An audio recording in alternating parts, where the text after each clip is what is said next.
Tome su lugar mientras los niños van tomando el tiempo para salir a sus clases con sus maestros.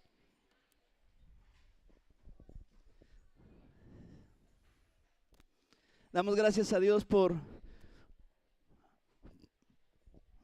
la oportunidad que nos da de estar aquí en su casa. Hoy, hermano, entre las cosas que Dios nos da la oportunidad de tener entre nuestras manos, es esa Biblia. Yo quisiera preguntar cuántos tienen una Biblia en su mano. Gloria a Dios. Ese libro que tenemos ahí, hermanos, ha sufrido una cantidad tan grande de ataques, de desacreditaciones, de planteamientos, de planes para ser destruido. Han tratado muchas personas de hacer creer que lo que está ahí son solamente pensamientos de personas inteligentes o muy sabias. Pero definitivamente que lo que tenemos ahí, hermano, es la palabra de Dios, la voluntad de Dios para su iglesia, las promesas de Dios para ella y también la manera de alcanzarlas. Durante este mes de agosto y hoy en especial se celebra el Día de la Biblia. Seguramente usted ha visto por ahí alguna publicación o algo. Y en ese sentido, hoy quisiera compartir algo porque la Biblia tiene que ser el libro que nosotros consultemos más y leamos más que ninguno. Hay muy buenos autores, hay muchas cosas que podemos aprender de otros, pero la Biblia tiene todos los temas de los cuales usted y yo necesitamos saber. Y hoy en día ha habido muchas opciones que han tratado de ponerse, o que Satanás ha usado en muchas ocasiones para poner el lugar de la Biblia. Y hoy a veces no somos a veces tan lectores de ella. Algunos la conservamos ahí muy bien cuidada, pero no tan leída como tendría que ser leída. Y mayormente a veces la hemos leído y hemos ignorado algunas de las cosas que están ahí. Y la mejor manera de celebrar que lo que tenemos es realmente la palabra de Dios en nuestras manos, hermano, es saber y estar seguros que lo que está ahí, lo que yo puedo leer, lo que yo puedo ver, es la mejor manera de vivir en esta tierra y la única de alcanzar cada uno de los planes que Dios tiene para nosotros. La Biblia hoy en día la tenemos en tantas y tantas versiones. Ahora la tenemos en los celulares, en las computadoras, las tabletas, todos los medios electrónicos. Algunos la traen ahí en su celular y en la hora del culto la leen. Otros dicen que la están leyendo, pero no es así. Pero la Biblia, hermano, sigue siendo el libro que nosotros tenemos que buscar como nuestro manual de vida. Porque ahí tenemos todo lo que Dios ha querido mostrarnos. Y ahora mayormente, hermanos, que tenemos tantos recursos, tantas versiones, algunas palabras todavía más sencillas, traducciones más fáciles de entender, además de la tradicional Reina Valera, traducida por algunos españoles y con un lenguaje a veces no tan familiarizado con nosotros, pero hoy hay tantas versiones que no tenemos ni una poquita de excusa para no leerla, hermano, porque todos tenemos al alcance una Biblia. Si alguien no tiene alguna Biblia, al final acérquese que queremos obsequiarle alguna. Pero no permita que la palabra de Dios deje de ser leída. Y cuando usted la lea, trate de vivir cada día las palabras que están ahí. Porque eso es lo más importante. Toma en cuenta que así como nosotros tenemos tantas versiones, tantas traducciones que nos pretenden decir más claramente lo que está escrito ahí en esos versículos, tome también en cuenta que hay muchos pueblos que no tienen una en su mano. Que hay muchos pueblos que no la tienen traducida a su lenguaje, que hay muchas personas que siguen trabajando, traductoras como Wycliffe, trabajan en todo el mundo para llevar en cada lengua a la gente la Biblia. Me tocó escuchar alguna vez un testimonio en China de cómo la iglesia subterránea a veces van transfiriendo pequeños versículos entre todas las personas que son parte de. Hay una iglesia oficial en China, pero que está ligada a la revisión constante del gobierno comunista. Pero hay una iglesia subterránea que se reúne y que en ocasiones tiene que ver la Biblia de esta manera. Y una vez que se han pasado el versículo y lo aprenden, tratan de desecharlo porque si son encontrados con él, pueden ser encarcelados o algunos asesinados. Y la gente atesora esos pequeños versículos, esos pequeños extractos de la Biblia como lo más importante. Y hoy nosotros que tenemos la libertad de poder leer y poder tener a la mano en muchas maneras diferentes la Biblia, sin duda alguna tenemos que valorarla. Y sobre todo tenemos que, como les decía, practicarla. Y si en algo no lo estamos practicando, sin duda alguna es un buen momento para orar y decirle: Señor, ayúdame a hacer y ser más como tu palabra dice. Vamos a estar en el libro de Mateo capítulo 28, porque precisamente una de las cosas que están ahí en la palabra es una de las órdenes más concisas que hemos recibido como iglesia.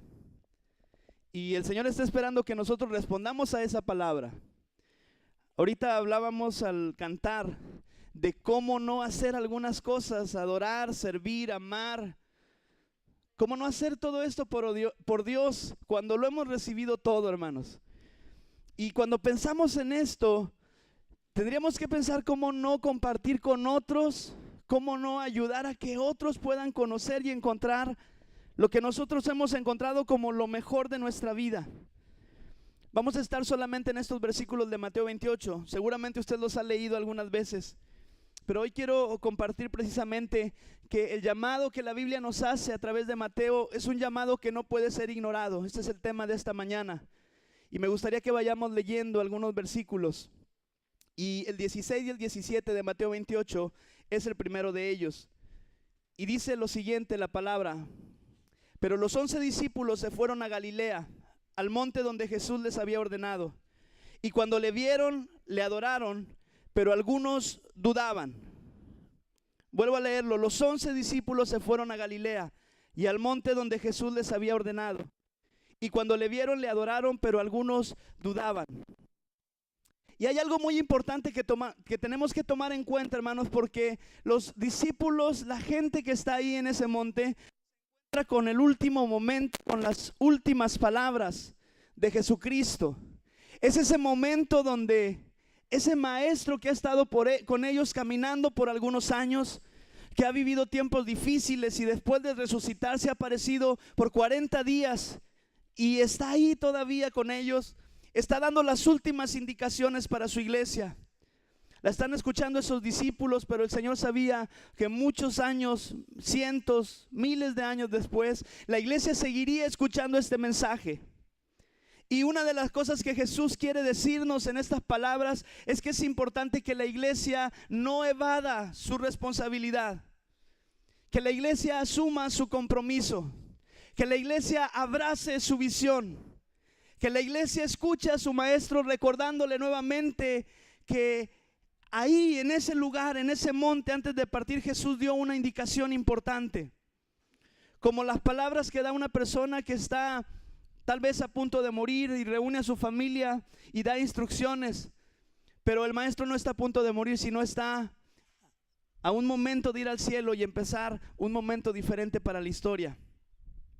Y una de las cosas que les quiere decir a los discípulos es precisamente lo que acabo de mencionar. No evadan su responsabilidad, necesitan toda la fe. Porque dice ahí que había muchas personas que aunque habían visto muchas cosas que Jesús había hecho con este final tan maravilloso de la resurrección después de la muerte, aún había muchas personas que estaban dudando. Había muchas personas que estaban a la expectativa si realmente este era Jesús, si era tal vez una aparición o una imaginación en su cabeza, o si realmente lo que Jesús estaba diciendo era lo real. Y esa es la expectativa de la gente que está en ese monte. Ahí están reunidos, pero muchas personas al estar ahí reunidas tienen pensamientos de duda y de incertidumbre acerca de lo que viene, acerca de lo que sucederá después de que Jesucristo se vaya. Y están esperando, hermanos, escuchar ese mensaje.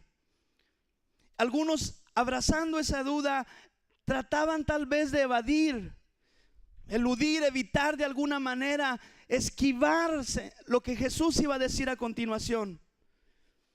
Si le ha tocado contemplar una situación así de alguien que ya no vamos a ver, algunas veces dejan algunas misiones difíciles, ¿verdad? Ponte de acuerdo con tu hermano con el cual estás disgustado. Ve y busca a fulanito porque hace mucho que no le ves y es importante que estés a cuentas. Y algunas personas dan ese tipo de consejos en esos últimos momentos. ya sea que porque vayan a partir de esta tierra o porque tal vez no se vayan a ver por mucho tiempo, por cambiar de lugar de donde viven o muchas otras circunstancias. Y esas cosas son a veces las que tratamos de evadir. Y el temor, hermanos, a veces nos impide ver las cosas que Jesús está haciendo, o aunque las vemos, a veces queremos o pretendemos hacernos a un ladito para que el Señor use a otros, para que el Señor encomiende a otros, para que el Señor le hable a otros, para que otros más inteligentes, según nuestra opinión, puedan levantarse y hacer algo. Y algunos en ese temor nunca dan un paso de fe. Y Jesús sabía las condiciones que había ahí. Por eso, al estar en ese monte, el Señor procura dar las palabras más concisas, que son las que dice a continuación. ¿Alguien quiere leer el versículo 18?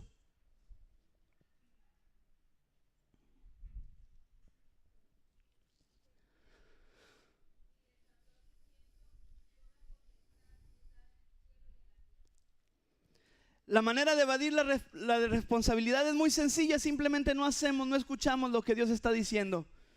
Pero la manera de asumir un compromiso, Jesús la entiende y les dice y les quiere dar una palabra de afirmación. Alguien, por favor, alguien más vuelva a leer este versículo 18 bien fuerte.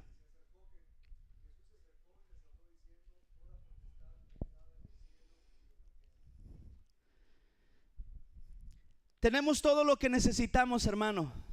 Todo lo que usted y yo como iglesia lo tenemos ya. Porque si estaban esas dudas en el pensamiento de los discípulos, porque si a veces están esas dudas en nuestras vidas, en nuestros pensamientos, Jesús quiere afirmar su mensaje y la palabra es la siguiente: yo tengo todo el poder, yo tengo toda la autoridad, yo tengo todo el dominio, yo tengo toda la fuerza, yo tengo todos los propósitos, yo tengo todos los planes, todo es mío. Por eso quiere decirle a la iglesia el Señor: tú lo tienes todo. Porque si yo lo tengo todo y lo he recibido todo, ahora como tu Padre, ahora como el guía que Dios ha mandado a la tierra para que conozcas, ahora como tu Salvador, tienes que saber que yo lo tengo todo. Y cuando voy al cielo no significa que esto se va conmigo, sino que te lo estoy diciendo para que sepas que si tú estás conmigo, que si tú caminas conmigo, tienes todo el poder, toda la autoridad, todo el dominio, porque yo estoy contigo. Por eso evadir la responsabilidad pudiera ser algo aparentemente cómodo, hermanos.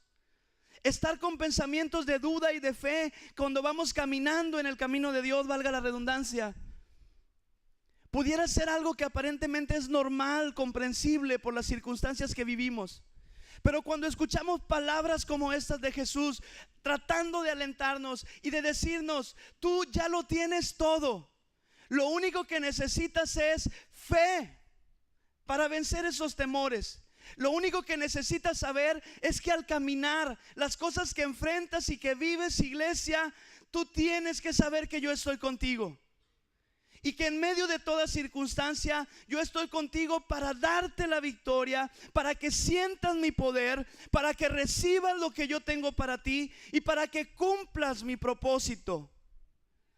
¿Qué camino estamos caminando nosotros en esta tierra donde Cristo no pueda manifestarse? ¿Qué situación o qué decisión tenemos que tomar donde Cristo nos haya prometido que si decidimos de acuerdo a Él, de acuerdo a esa palabra, no tendremos la victoria porque Él tiene toda la potestad?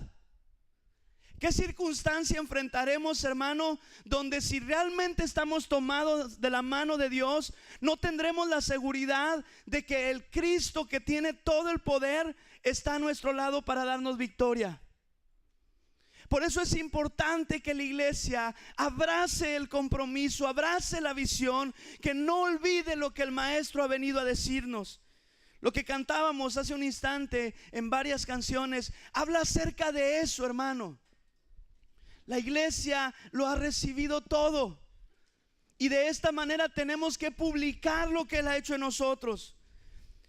Tenemos que publicar, hermanos, todo lo que Él ha hecho, todas las cosas que ha pensado de nosotros. Todas estas cosas que escuchábamos testificando a nuestros hermanos hablan acerca de que realmente Él tiene todo el poder. que el cáncer no es la palabra más poderosa en esta tierra en contra de Dios. Aunque ha crecido mucho y hay mucha gente que muere de esto, Dios tiene todo el poder por encima del cáncer.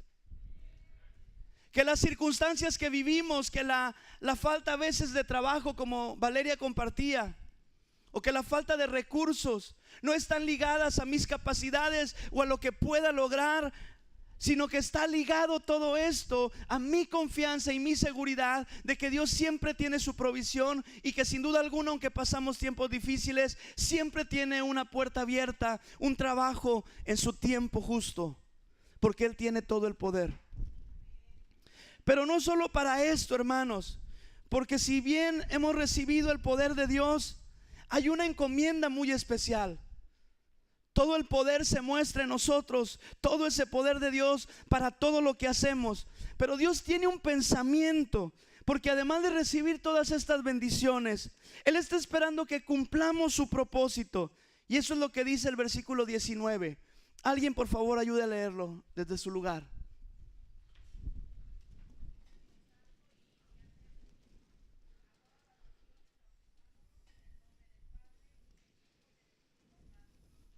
Ok, gracias, hermana. Muy bien.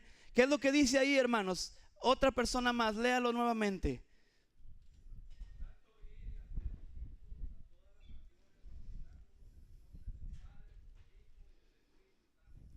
Gracias, hermano. 2 veces lo leímos, hermano. Espero que lo haya escuchado bien. Porque una de las cosas que nos está hablando el Señor es que hemos recibido todo el poder para todo lo que tengamos que hacer. Pero una de las cosas que Él está pensando es el cumplimiento de un propósito. Hemos sido enviados. La iglesia ha sido enviada. En ese monte Dios indica y fortalece los corazones, animándolos y diciéndoles que Él está ahí y tiene todo el poder. Pero hay algo especial que la iglesia tiene que hacer. Y aunque muchos han tratado, hermanos, y han pensado y han dicho, bueno, ¿qué es lo que Dios quiere decirnos en este pasaje? Algunos están discutiendo acerca de la profundidad, de la dificultad y el enigma que representa el pasaje de Mateo 28. Acerca de qué es lo que estoy teniendo yo que hacer en esto. ¿Qué hemos recibido como iglesia? ¿Qué es lo que yo tengo que hacer? Y el Señor dice de una manera tan clara, es que cada uno de ustedes ha sido llamado ¿para qué cosa? ¿Para qué cosa, hermanos? Y de hacer discípulos. Hacer discípulos, ¿dónde? Dice ahí, en todas las naciones. Tenemos que compartir el mensaje en donde quiera que estamos. Tenemos todo el poder para cumplir todas las cosas que tenemos enfrente, hermano. Pero hay algo que nunca podemos perder de vista. Y es que Dios está esperando que cada uno de los que estamos aquí sentados empecemos a ser discípulos. Y siempre que pensamos en la palabra discípulo, tendría que voltear a esperar y a ver quién está caminando atrás de mí. Voltea un poquito hacia atrás, hermano. ¿Quién está atrás de usted? Ahorita hay una persona seguramente, ¿verdad?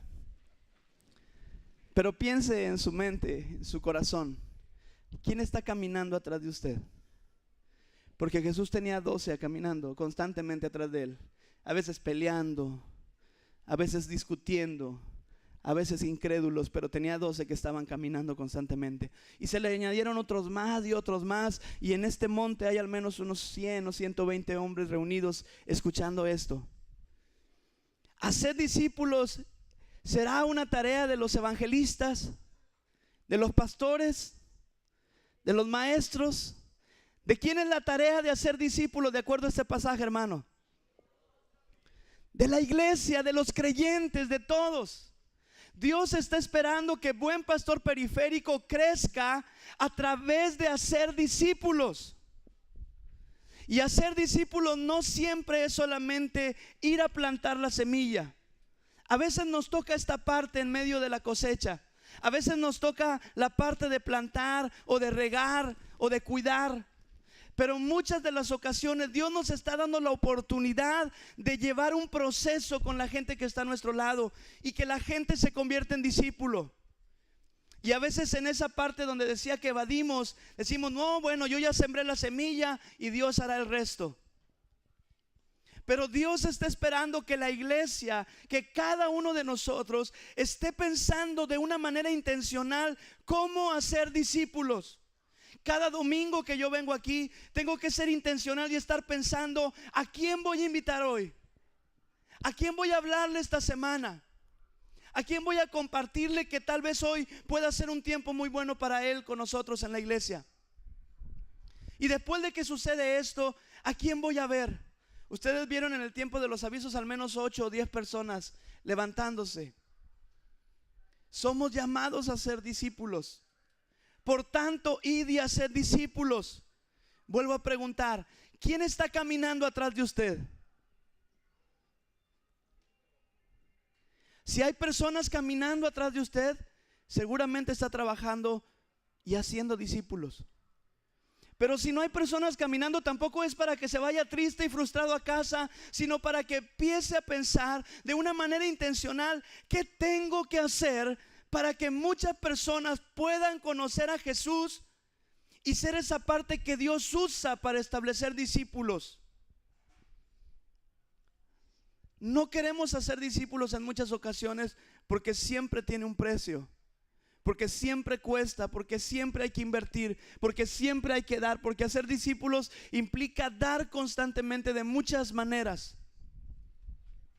Y a veces es mejor para nosotros, es preferible entregar un volante y pedirle al Señor que Él use ese volante para que la persona conozca a Cristo. Y sin duda alguna muchas veces será así. Pero Dios no nos está llamando en este pasaje solamente para entregar un volante a alguien más, o para decir una palabra a alguien más solamente. Tal vez muchos solamente, como decía ahorita, será de esta manera, pero tenemos que pensar cuánta gente está a nuestro alrededor, en la cual tenemos que ver que Dios está llamándonos a ser discípulos. Y deja también claro una cosa, hermanos, porque algunos hemos pensado, ¿por qué es importante pensar en las naciones? Y hemos tenido algunos momentos, algunos domingos tenemos algunos boletines donde les recordamos orar por algunos pueblos. Y uno piensa, bueno, ¿por qué pensar en esto si en Reynosa tenemos tanta necesidad? ¿Por qué dar un recurso para alguien que está muy lejos y que tal vez nunca vamos a ver si tenemos muchas cosas a nuestro alrededor? Pues es simplemente por obediencia, hermano. Porque el plan de Dios, el plan del Señor, no está enfocado solamente en una visión puesta en Reynosa y en nuestra familia, o en México y en nuestra familia, sino que Él está esperando que en cada lengua, que en cada pueblo, que en cada tribu, que en cada nación, su nombre sea glorificado.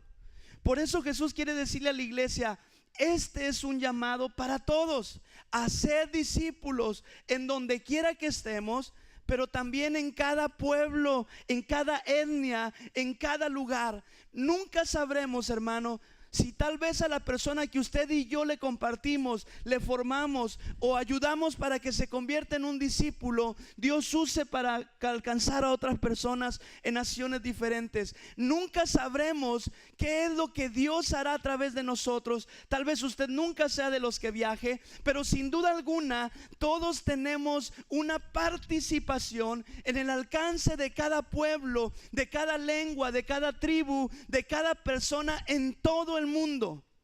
Y esto no es un llamado especial dirigido a algunos hombres llamados misioneros de una manera extraordinaria, que tienen un carácter extraordinario, casi son unos héroes que abandonan todo en su tierra y se van. Ese ha sido el llamado constante del Señor a la iglesia. Cuando Dios llama a Abraham, le llama a abandonar y dejar para hacer algo grande a través de él. Y cuando llama a cada uno de los hombres, cuando vemos Dios llamando a José, lo saca de su familia para traer luz a la nación de Egipto, y a partir de ahí también levantar un puente de salvación para su pueblo. Y cada uno de los hombres que Dios empieza a sacar de su tierra, que Dios empieza a sacar de Jerusalén, lo vemos en la Biblia, que Dios empieza a sacar de esa tierra de bendición, Dios quiere usarle para impactar a otros. Por eso cuando en el libro de Hechos la iglesia está recibiendo la manifestación del Espíritu, la iglesia está contenta, Dios está trayendo milagros, se reúnen en el templo y en las casas, comparten el pan, están contentos y Dios está haciendo crecer la iglesia. De pronto Dios desata una persecución que empieza con la muerte de Esteban, pero que mueve a la iglesia para no quedarse con el mensaje, para no quedarse con lo que Él ha dado, y empieza a salir hacia lugares de Judea, de Samaria y a otros lugares. Después lo vemos a través de la vida de Pablo. Pero es la iglesia, hermano, la que Dios está llamando para ser discípulos. Es la iglesia la que Dios quiere usar para cumplir su propósito. Y es por eso que tenemos toda la potestad. Hay cosas que nos parecen difíciles e increíbles, pero cuando usted va a ser un discípulo tiene que pensar que tiene toda la, ¿qué, hermano? Toda la potestad, toda la autoridad. Que usted puede hacerlo porque Dios está con quién, hermano. ¿Con quién está? Dios está con usted, está conmigo y está con cada uno de los que somos parte de su iglesia. Y está deseando que cumplamos el propósito, no solamente para que la gente venga en algunas ocasiones al Señor, sino para que se convierta en un verdadero discípulo. Y Dios lanza una promesa para su iglesia en el versículo 20. ¿Alguien quiere por favor leerlo?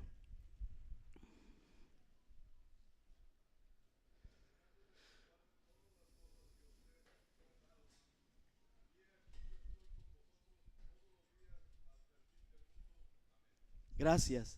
Alguien más, por favor, vuélvalo a leer.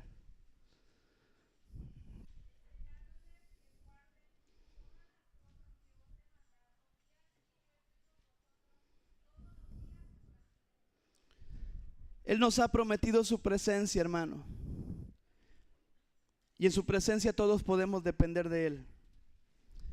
La misión de hacer discípulos implica enseñar, implica hacer las cosas que Él nos ha mandado. Pero nuevamente el Señor quiere reafirmar una cosa para los que hacen discípulos. La promesa es muy clara. Y aunque Dios está al alcance de todos nosotros, aunque Dios quiere que cada uno se acerque a Él, aunque Dios le está escuchando en este momento y está trayendo algo a su vida y a su corazón, Dios quiere decirle una palabra a usted que se está esforzando por hacer discípulos. Usted que está pensando constantemente, ¿cómo puedo alcanzar a mi familia? ¿Cómo puedo alcanzar a mis vecinos? ¿Cómo puedo alcanzar a mis amigos? Señor, oro para que alcances a aquellos que no te conocen en otras tierras donde yo no estoy y a lo mejor no puedo llegar.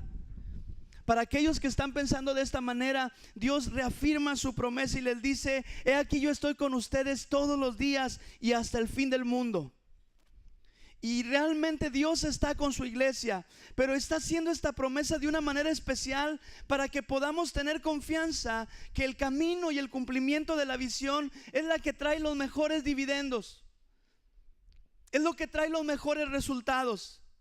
Aquella persona que hace discípulos, aquella persona que está buscando intencionalmente que el mensaje del Señor sea escuchado, aquella persona que está procurando y pone sus dones al servicio del Señor, y a través de eso Dios es capaz de usarlos para alcanzar a otros, tiene que recordar que Dios está con usted todos los días y hasta el fin del mundo. Esa es la promesa para la iglesia que hace discípulos. Esa es la promesa para el creyente que está pensando en alcanzar a otros. Y eso es lo que tenemos que tener en mente y en nuestro corazón. Hermanos, somos llamados a alcanzar a otros. Algunos se han confundido en el camino pensando que atraer a otros que ya han sido alcanzados es el mejor camino para engrandecer la iglesia. Pero el camino para engrandecer la iglesia, y no la iglesia sino el reino, es alcanzar a otros que no han podido conocer a Cristo, o que por algún motivo, aunque le conocieron, se alejaron de Él y lo rechazaron por algunas circunstancias diferentes y difíciles en su vida. Pero el camino para la iglesia sigue seguir sembrando la semilla, seguir compartiendo con otros, seguir invirtiendo mi tiempo, metiéndome en la palabra de Dios para hacer discípulos. El camino para la iglesia no ha cambiado. Jesús sigue esperando que su iglesia haga discípulos y comparta su palabra. Quiero terminar con el pasaje de Jonás capítulo 4. Esta semana en el tiempo de nuestras células estuvimos hablando acerca de Jonás, de otros personajes más, pero también tocamos el de Jonás.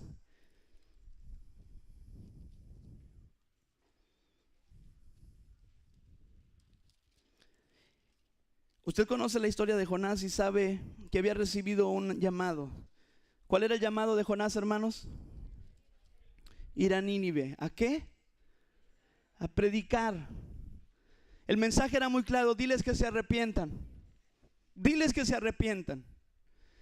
Y Jonás, como muchos, no quería irse de Jerusalén. Dice: el mensaje es para nosotros los judíos. ¿Qué tengo que andar haciendo yo con esos pecadores inmundos de Nínive? ¿Para qué voy a ir yo con esos? Que les hablen otros. Yo soy Jonás y he sido llamado para hablarle a mi pueblo judío, y las profecías del Señor son para transmitírselas a mi pueblo, y la esperanza y la salvación es para mi pueblo. Y usted sabe todo lo que pasa en el proceso cuando Jonás no quiere cumplir el pensamiento, la visión de Dios. Usted sabe que vive 3 días dentro de un pez y que recibe muchas enseñanzas ahí, y aparentemente cuando sale del pez, al ver el milagro del Señor, sale renovado y listo para cumplir su propósito, y sale predicando y atraviesa la ciudad pregonando que este es un tiempo de arrepentimiento y de salvación para Nínive, que si la gente cambia su corazón, Dios no los va a destruir, pero si la gente sigue en esa situación, va a haber destrucción para ese pueblo. Y después voy a leerlo rápidamente, todo el capítulo 4. Sígalo ahí en su Biblia, por favor. Pero Jonás se apesadumbró en extremo y se enojó, y oró a Jehová y dijo: ahora, oh Jehová, ¿no es esto lo que yo decía estando aún en mi tierra? Por eso me apresuré a huir a Tarsis, porque sabía yo que tú eres Dios clemente y piadoso, tardo en enojarte y de grande misericordia, y que te arrepientes del mal. Ahora pues, oh Jehová, te ruego que me quites la vida, porque mejor es la muerte que la vida. Y Jehová le dijo: ¿haces tú bien en enojarte tanto? Y salió Jonás de la ciudad y acampó hacia el oriente de la ciudad, y se hizo ahí una enramada y se sentó debajo de ella a la sombra hasta ver qué acontecía en la ciudad. Y preparó Jehová Dios una calabacera, la cual creció sobre Jonás para que hiciese sombra sobre su cabeza y le librase de su malestar. Y Jonás se alegró grandemente por la calabacera. Pero al venir el alba del día siguiente, Dios preparó un gusano, el cual hirió la calabacera y se secó.